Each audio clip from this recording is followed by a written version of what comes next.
Alright, so magandang hapon po muli sa atin at ulitin ko lang po yung ating daily words of encouragement ngayon dahil hindi po hindi po pala naka-live kanina ho at para meron pa rin po tayong matutunang words of encouragement. So, nais ko pong basahin dito sa Acts 20:24 ang ating text passage ngayon. But none of these things move me.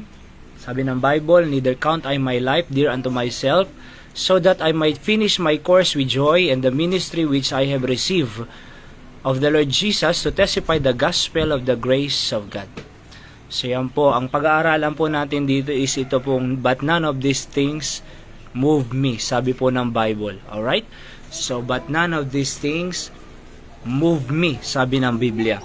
Sapagkat alam niyo po, kaya binanggit ni Apostol Pablo ito, kung makikita natin dito sa verse 23, ay meron pong mga bands of affliction.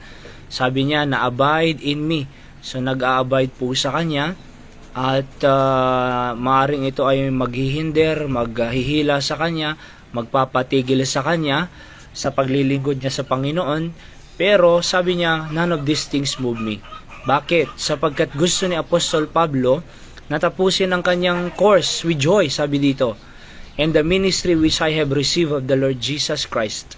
So meron po tayong tinanggap na ministry sa Panginoon at talagang sisikapin po natin matapos ang gustong ipagawa ng Panginoon sa atin dito sa lupang ito.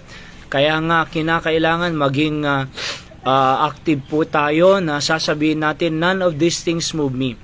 So dumadaan po tayo, si Apostol Pablo, sa maraming pagsubok at mga discouragement din po sa buhay.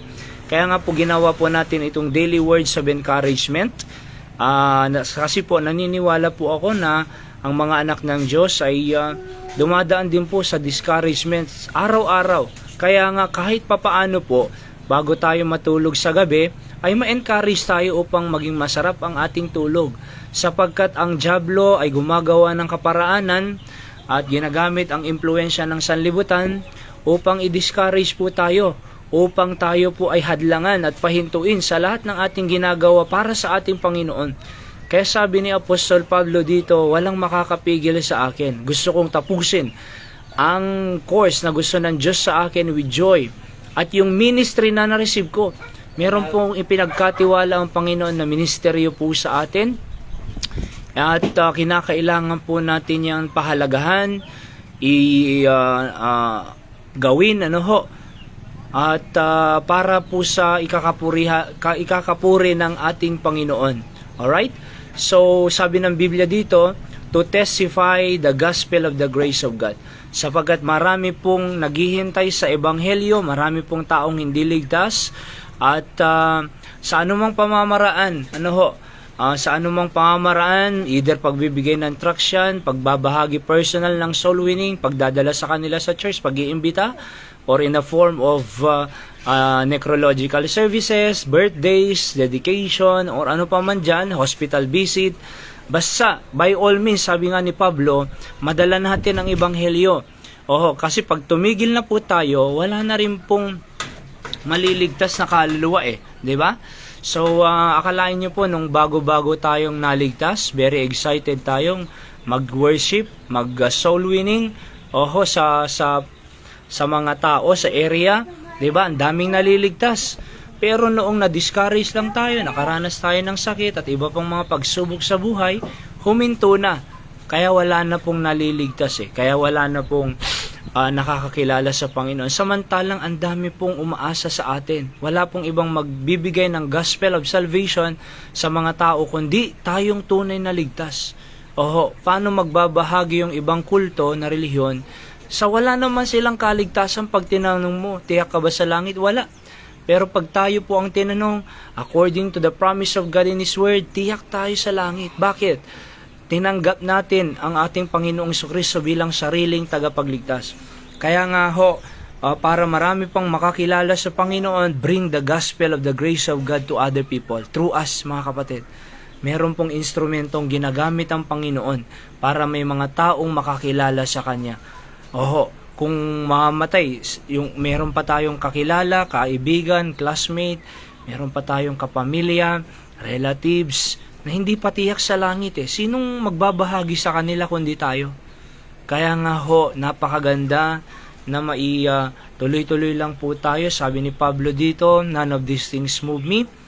Sabi niya, so I might finish my course with joy and to receive, sabi ng Biblia, of the ministry which I have received from the Lord. Tinanggap po natin mga kapatid ang kaligtasan. Kaya dapat maibahagi rin po natin sa iba. Lahat ng tinatangkilik po natin ngayon ay tinanggap po natin lahat sa Panginoon yan. Kahit yung buhay natin, kahit yung kinakain natin, yung hangin, kahit yung talento at treasure natin, kahit po yung bahay, sasakyan na ginagamit mo, lahat tinanggap natin sa Panginoon yan. Talent, treasure, business, trabaho, lahat galing sa Panginoon yan. Yung kalakasan natin. Kaya nga sabi ni Paul, I can do all things through Christ which strengthened me. Bakit tayo may lakas na nakakapag-work? Galing sa Panginoon. At lahat ng yan na ipinagkatiwala po ng Panginoon sa atin ay para sa kanyang kapurihan sa ministry po dapat. Upang sa ganun, maraming taong makakilala sa Panginoon bilang sariling tagapagligtas. At ipagamit po natin ang ating pong sarili. Kung may sasakyan ka, tricycle, motor, dalhin sa church para makapakinig ng gospel. So, yan po dapat ang ating yan po ang dapat ating alalahanin, dalhin ang ebanghelyo sa lahat ng tao. Okay? So, tayo po ay manalangin.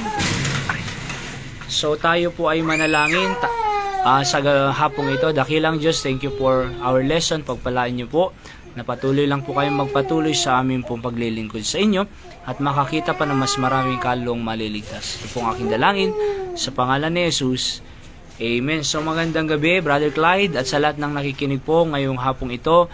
At naway patuloy lang tayo maglingkod sa Panginoon sapagkat marami pa pong umaasa sa atin at marami pa pong naghihintay ng ebanghelyo ng ating Panginoon. So God bless po. Ninagana po natin ang ating words of encouragement ngayon dahil sa mamaya 6 o'clock ay service na po ng Summer Balikatan sa gabi. Alright, so God bless po.